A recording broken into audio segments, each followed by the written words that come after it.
Can you believe that some gym owners take home more than $20,000 a month from their businesses? Like, that's what they take home, not what the business grosses. I'm going to tell you how they do it today. This is Run a Profitable Gym. I'm your host, Mike Workington. I want you to subscribe so you don't miss a show, because we are literally giving away the cheat codes to gym ownership on the show every single time. Now, at TrueBrain, we track net owner benefit, and we do it over 3 months and give you a monthly average, because we want sustainable numbers. So this is not just flash in the pan. I paid myself a huge dividend and I'm on the leaderboard. These are 3-month numbers that show sustainable income levels for gym owners.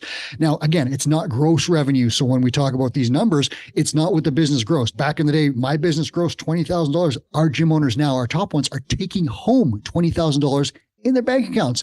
Now, this is net owner earnings, so it could be salary, dividends, or any combination of whatever the tax code allows in certain countries, but the numbers are legit and they are verified. My guest today is one of our net owner benefit leaders. Her name is Saara Snellman, and she owns CrossFit Kreis 9 in Zurich, Switzerland. Now, I didn't say that properly. Say it for me, please. That was perfect, Mike. CrossFit Kreis 9. Okay, that's not bad. I'm going to ask you to share your secrets today. Are you ready to do it? I am ready. Okay, so here's the thing. Back in the day, when I started a gym, like 2011, we all thought we were going to be able to get like hundreds and hundreds of members and have these giant gyms and these giant warehouses. I wasn't able to do it, but you've done it. You've capped your membership at 340 members, and most of your revenue is coming from group classes. So I have to know, like, how have you succeeded here when so many affiliate owners have failed? Basically, I think it comes down to 2 things. The first one is that if you are a 100-member gym with a goal of growing to 300 members, you need to make all the decisions keeping this in mind from day one. So everything you do using the filter, will this work with 300 members? You need to have your systems, your operating procedures, and your gym rules all reflecting that goal. Second, when you actually are a 300 plus member gym, you need to be able to serve them the same way as you were serving your 100 members. So again, it comes down to the same things, your SOPs, your procedures, and also when you are a plus 300 member gym, you need the manpower to do all the tasks and the roles that are not only coaching, but the running, so that you have the time to run your business and not just running around. So yeah, I mean, you pointed out exactly how the mistakes that I made. I made the decisions based on the number of members that I had and how do I manage this number of members. I never said, how would I put the stuff in place to build to 300? And consequently, I could never get over it. I think we capped at like 220 or something like that. And it was more than I could manage. The second mistake that I made that you highlighted, I didn't have standard operating procedures. We tried to do that. As I started working with TrueBrain, we got that in place, but I didn't have that originally. And I coached way too much and I didn't build my business, but you've gone the exact opposite way. So did you sit down originally and say, I want to have a 300 member gym? I don't remember, to be honest. We've been open a while, but we always had the capacity, like space-wise and capacity to go there. Okay, so we're going to talk a little bit later on, and we're going to get into some of the details of like how you're retaining members and acquiring them and all this stuff, because it's a huge number that so many businesses can't do it. And I can tell just by looking at your numbers that you're obviously a good business owner, because you have the systems and structures in place to retain and keep and build to those numbers. Whereas many of us got to like 150 and then we fell to 130, then 170, then 140. And it was always back and forth. So we'll talk about that. But I want to know a little bit first, give me some business details. Like, how much space do you have, staff members? Like, what do you sell besides group classes, and who are you looking for? What's your avatar? So our main gym is 490 square meters, and we have a smaller space, which is about 100 square meters. Okay. We are a small staff, so we are only 8 people, of which 6 are coaches or in combined roles, coaching and something else. Okay. 90% of our revenue comes from group classes. So we also offer PT and nutrition coaching, but those are rather small things. Okay. And our avatar client is a highly educated, busy professional. And we actually have a really, really cool niche, which is we call the daddy men. So for some reason, we are able to make fathers of small children happy. And that's what we're doing. Wow. Okay. Now, did you decide to target the daddy men, or did No, they come to you and then you just labeled it and got no, more of them? no.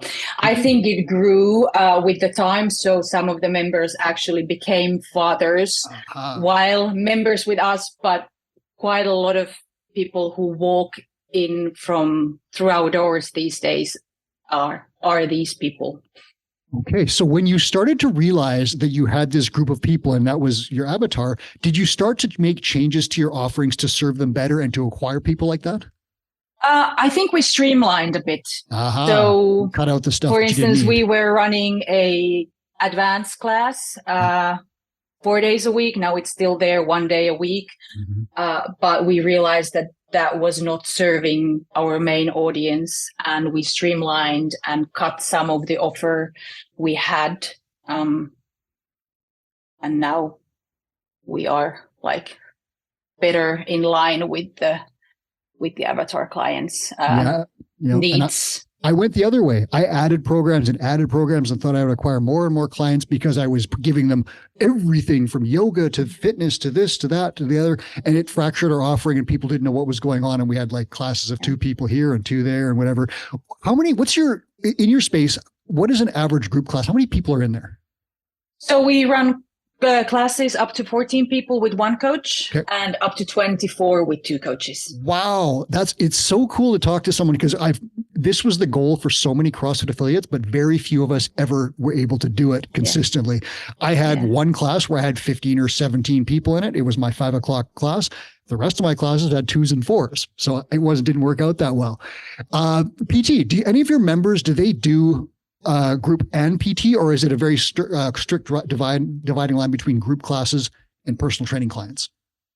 So we have some personal training clients who only do personal training. That's the minority. And the majority of the personal training clients do group classes, and they do PTs for certain goals to achieve, whatever it is, a pull-up, a muscle-up, handstand walk, Olympic lifting. Usually has something to do with the skill. They are wanting to get faster to their goal, and that's the majority of those PTs that we offer. And on ramp, obviously, we do the foundation program and the foundation training as PTs, and that's what we've been doing for 9 years already. So listeners, this is a great way. Even if you run a group model, all of your group clients would be served by 1 PT session a month just to help them accomplish a specific goal or to brush up on some technique. It's called a hybrid membership in a lot of different places, and it's very high value, right? If you think about your group rate, tack on 1 personal training session per month, all of a sudden you've got a pretty great rate and your clients are getting better service. So that's an interesting thing for you to think about, even if you focus on a group model. So for your group memberships, what's the approximate rate, even if it's in euros? Mid-range 4 weeks would be 205 euros. Well, we talk about Swiss francs, but that's okay. I'm sorry. Pardon me. Close to euro. So let's say $220. Okay, so that's a great rate. And then if what's a PT session cost generally? 150.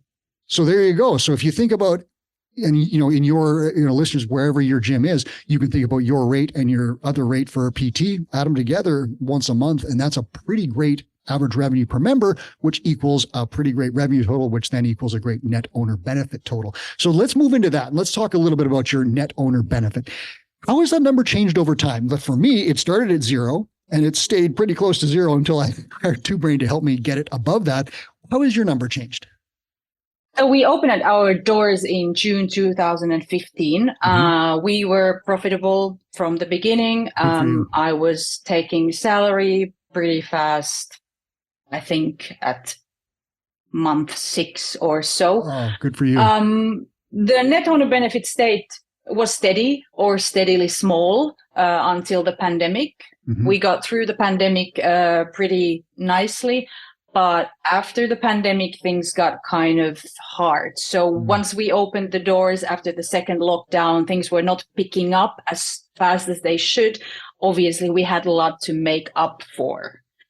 So I was chasing my tail for a year, maybe, and then joined Two Brain in June 2022. and it's been steady growth ever since. But make no mistake, it's been steady growth for the gym and for the coaches as well. And see, that's an important thing. And whenever I speak to gym owners at your level and they have great net owner benefit levels, they always mention staff wages because they're trying to create careers for staff, not just part-time jobs. And I'll say this, you tell me if I'm wrong. It seems as though in these gyms where the owner's making a lot of money and the revenue is high, that career-oriented staff members are a huge part of it. Do you agree with that? 100%. 100%. So we've moved from part-time coaches to full-time coaches and career coaches, and it's made all the difference. It seems to, and that's not to say you can't have part-time coaches. My gym, I had a lot of part-time coaches and many of them were excellent.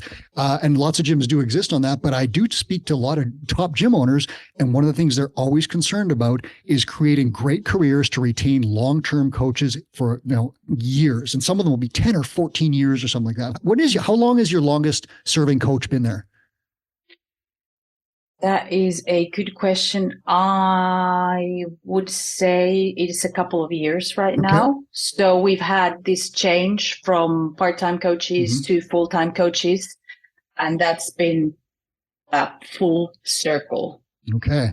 So that's interesting. So let's dig into it. You talk to me like 2022, you hire a mentor and you start changing things because you were struggling a little bit in the post-pandemic period. What were some of the big things that you did that noticeably made a difference and started moving your numbers up? We had some gaps in the membership types. That was definitely the first one. So tying up those gaps in between, those times where people are traveling and saying, I will cancel my membership and this and that. We started offering travel workouts and restructuring the memberships a little bit, since our capacity is the same 365 days a year. So that was one of the big things. The second thing was obviously the changes in staff or hiring the right people for the right seats. These people, they love what they do it well, and it is their primary job.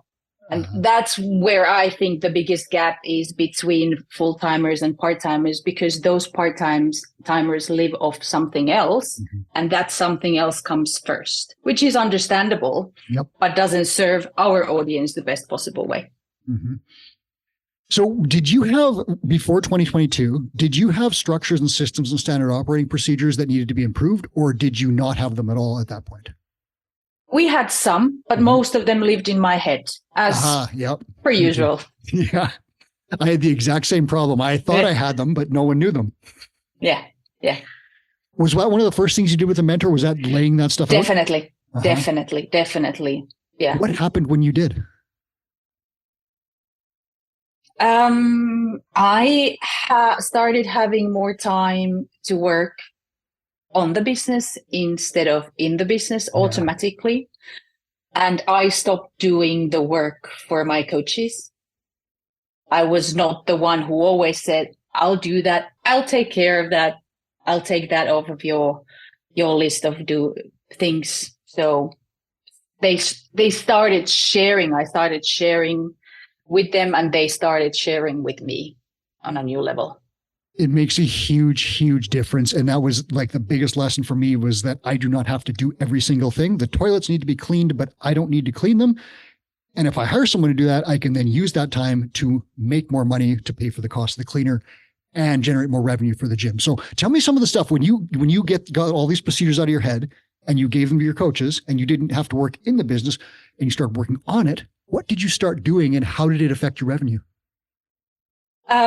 Creating more systems and writing more SOPs, and obviously working on the content of blog posts and Instagram and all that kind of organic marketing that usually gets done, if it gets done, when everything else is done. Yeah. So you were able to prioritize like marketing and important stuff that was an afterthought for most gym owners who focus on coaching, right? Yes. And also dedicating time for the coaches. So mentoring them, actually being the leader. And that has made a huge difference. So is standard operating procedures, is that the backbone of your business, would you say, or is it something else? At the moment, yes. Yeah. And that's funny because Finally. finally, I speak to so many gym owners about this, and every single one who's on our leaderboards talks about their standard operating procedures. Every single one. It's never happened where someone's like, I make a ton of money and I just do it on the seat of my pants. It doesn't work like that anymore. That might've been the case maybe 10 years ago, but now in a saturated market with tons of coaching gyms, it's standard operating procedures. And so listeners, if you're out there and you're thinking, what can I do to get closer to the levels that our top gym owners are at? Start systemizing your business. And if you do that, you will definitely make steps towards the metrics that you want. It happens every single time. I'll ask you this. What's your net owner benefit strategy? And again, it might be different in Switzerland because all tax codes are different, or something, or all tax codes are different around the world. Some gym owners just take a straight wage and are employees of the business. Others are owners and take dividends. What kind of stuff do you do? Well, this will be the shortest answer ever. It's salary and certain work-related costs as mentoring fees. That's it. There you go. So that's an easy one. And there are lots of different ways that you can do this stuff. When we talk about net owner benefit, one of the things we think about is what other things besides wages do owners get? And sometimes it's like a vehicle, the gym pays for a vehicle, or the gym pays for cell phone costs or internet costs or other things like that, maybe a home office. Check with your accountant if you don't know what's allowed in your country. But if you do have an accountant who's clever, that person can tell you, you can write this off, you can take this benefit, and that all comes into it. But of course, the big number is usually at wages, which is salary or dividends or something like that. How did mentorship, we talked about a little bit, how did mentorship really help you start moving this number up? Because a lot of us, I didn't pay myself anything, and it took a mentor to say, dude, you need to start paying yourself something. How did mentorship help your number move? This is going to be a long one. That's okay. This is the secret. This is huge. So I know that it's different for different business owners. I was a seasoned business owner when I started my journey with the mentor. My gym was financially healthy, or at least financially stable. And I had the free time that many business owners are lacking of. I had the free time from the beginning. For me, the biggest change has been in between my ears. So the mindset. And the mentor has just played a huge role in it. She has guided me to solve my problems permanently instead of just patching things up. She has also not let me dwell in my so-called problems, but led me into hard conversations and hard decisions to solve those issues once and for all. And the whole curriculum is there. Two Brain Business gives you everything you need, from emails, whatnot, SOPs, but the one-on-one mentorship, that's what makes the difference. So my mentor has been my decision-making filter, my parents sometimes when I've needed it, but that's what makes all the difference. Who's your mentor? Lisa Palmer was my mentor in growth. Very nice. So, she's wonderful. Yeah. And so the question, I guess, is if we had just given you this giant pile of resources, because there's so many resources that are out there, and just said, do this, would it have worked? Or you said it was the one-on-one mentorship that was critical. Why is that? Well, of course it works if you are so good at decision making and everything that you don't get overwhelmed. The information is there. But if that was the case, if it worked alone, nobody would need nutrition coaches. Nobody would need personal trainers. Nobody would need any kind of coaches, because all of the information is out there and available. You need that one person saying, do that now. Do that first. Once you've taken care of this, we'll move on to this. And so even though you were a seasoned business owner, you still needed that guidance for someone to say, hey, let's do this right now and then move on. Yeah, I personally needed someone to tell me, leave it, move on. Not necessarily what, but just stop dwelling in your issues. Just get it done. And what did you do before? What did you as a business owner before the gym? We have another business. So we have a small retail company as well. We sell sports gear or apparel. Yeah. But I was working for forest industry. So that's what I studied, forest economics. And that's what I was doing. Okay. There's a lot of entrepreneurs out there that think I can do it myself. And I guarantee there's someone listening who's like on that fence of like, I'll just figure it out. I don't need a mentor. What would you say to that person? Do you want to get where you're going faster? And do you want to be sure that you get where you want to be? It's that simple. I've made all those mistakes everybody talks about, except the one that I never treated my gym as a small gym. That was the one that carried us until 2022. Mm-hmm. I'm going to ask you this one, and it's not a net owner benefit question, but I know that you can't generate a lot of revenue and owner benefit without retaining members. In a 340 member gym, how do you retain people? These days, really well. First of all, so we have about 10 people leaving every month, and 5 of those will return. So those 10 who replace those 10 who leave are replaced by 10 new ones, of which 5 are returning customers. Okay, that's a huge stat. So you actually know how many people are leaving, and then you actually know that 5 of your customers are, we'll call them boomerangs. They're coming back that have been there before, and they're coming back to you. Yeah. So that means you only have to find 5 new clients per month to maintain your membership. Yeah.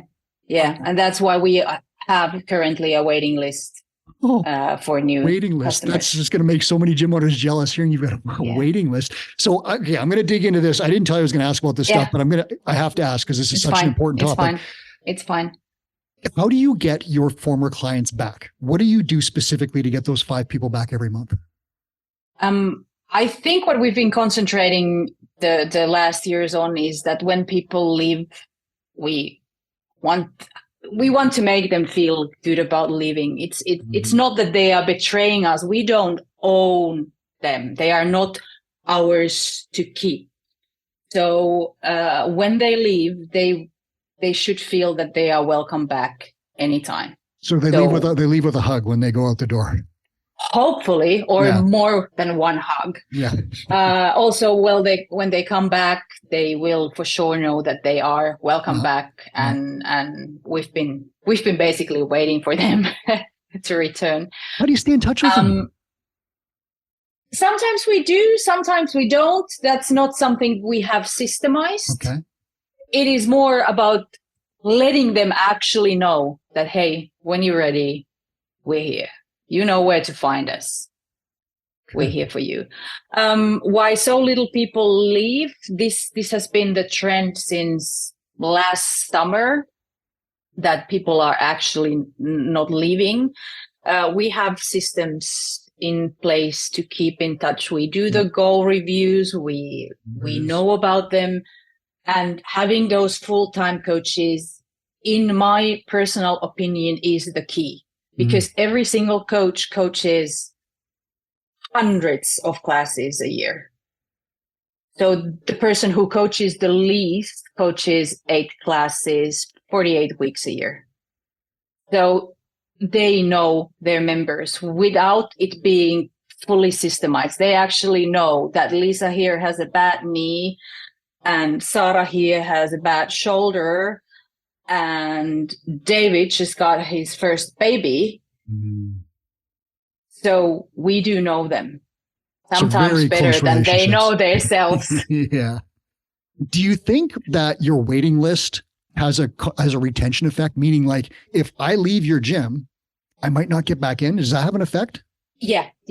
For sure. For the existing, for the members we have now, it has that effect. But for the new ones, no. So sometimes people, before they reach out to a gym, they've been thinking about it for a long, long time. And when they finally pick up the phone and they get a no from us, it's not a great feeling. So yeah, it works to some extent. But I just think that's so incredible because you wouldn't want to leave. Yeah, hopefully. I can't get back in. I can't leave. I can't give up my spot. So that's Yeah. that's a Yeah. great thing. And then, so Yeah. I'm going to guess, I'll just throw this out. So when you need to replace those 5 people, do you just go to your waiting list? Yes, that's what we do. So We reach out. Do you market at all? Do you have any marketing costs? No, we don't do paid marketing. Wow. Oh, except we've done a little bit of paid marketing for babies and barbells. Sure. Our only specialty class. That's what we do for moms, because we are so big on dads. So that keep the moms coming. Yeah. But that's nothing else. No paid marketing whatsoever. Wow. So 340 members with a waiting list. You only lose 10 per month. You replace 5 with former M members. You replace the other 5 by just hitting your waiting list. That sounds like a dream. It is. It is. Wow. I'm gonna dig in before we close out here into the retention, because that is just such an incredible number. Do you have a client success manager, or is that duty delegated to various other staff members? Yes, we have a client success manager. Okay. Would you mind telling listeners what that person does? Because your numbers are incredible and they should understand why this is the case. That person is the liaison between us and the members. So when somebody doesn't show up to the gym for a while, she reaches out, she sends birthday cards. She's also responsible of event planning, because that's what she loves doing. And she has some ops tasks as well. But basically, she makes sure that the coaches are up to date, what's going on with the members, who's new, who left, why they left, are they maybe coming back, should we reach out later, and so on. How many hours a week or month, does she spend on retention duties? Is that full time? Well, I'm not going to tell you the number because she's so efficient. She's the most efficient person on earth. So her numbers, her numbers are not relevant for anyone else. That's fair. It's not about the time, it's about the result. So that's really, I love that you said that, because if you said 6 hours, people would think, oh, I only need 6 hours. And it's not that. It's probably. No, I would need 3 times the amount of time she needs. So you've got an excellent staff member. Yeah. Okay. I'm going to ask you this specific one too. You said you reach out to clients when they haven't showed up. How long does it take for someone to notice that a client hasn't been around? It depends what we are looking for. So there is no standard answer to this. We have members who are on different patterns, and for some we know that they are traveling and they are doing this and that. So this once again comes down to not only the systems, but how well do you know your clients? Okay. So, but you do notice when someone's not around for a bit, you're like, oh, he was traveling. No, it's cool. He was doing his workouts, when in Berlin or whatever. But that person has no excuse. And we know that, and we contact. Yeah. Okay. Do you give gifts to your clients? Does this client success manager give them gifts or celebrate them in any way? Sometimes. Sometimes. Okay.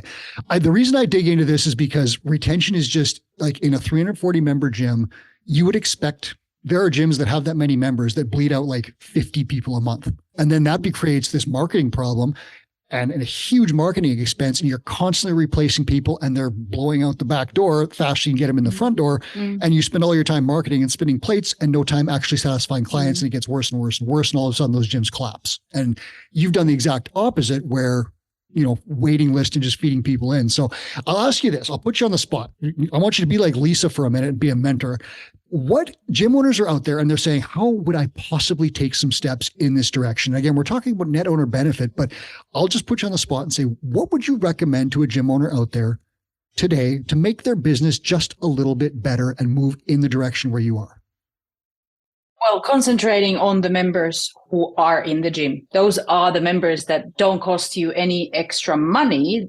And the time you invest in them, you will save later in the marketing cost and the time as well you put in marketing. Even if we are not talking about Swiss francs or dollars or paid marketing, but what does it take you to get a new member in? So that would be, and the second advice is as soon as you can get staff to help you out with the retention tools and things, get those people in. Because go ahead, finish that off.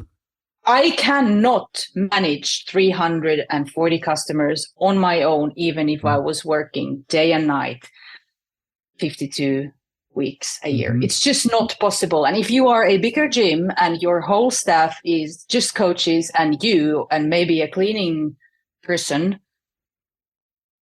no, it's not going to work.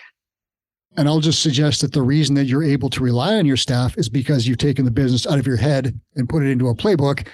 And you can actually say, hey, great staff member, here's your list. Can you crush this? And your staff members are like, yes, boss. And it's done. And then you can do the other stuff. So those three things I think are going to be like, if any gym owner listening takes any steps on those things, I think we're moving in the right direction. What do you think? Definitely. Thank you for sharing this with me. I don't think I've ever spoken to a CrossFit affiliate owner has this level of success and retention, like this number of members and this great retention. So I really appreciate your insight into this. Thanks for sharing your time with us. Thank you, Mike. It was my honor. We'll have you back. I think you'll be on the leaderboard again for some of our other metrics. That was Saara Snellman. This is Run a Profitable Gym. This is where the world's best gym owners tell you exactly how they're doing it so that you can have the same success. Please subscribe for more episodes on your way out. And if you're on YouTube, I would love it if you'd hit that like button for us.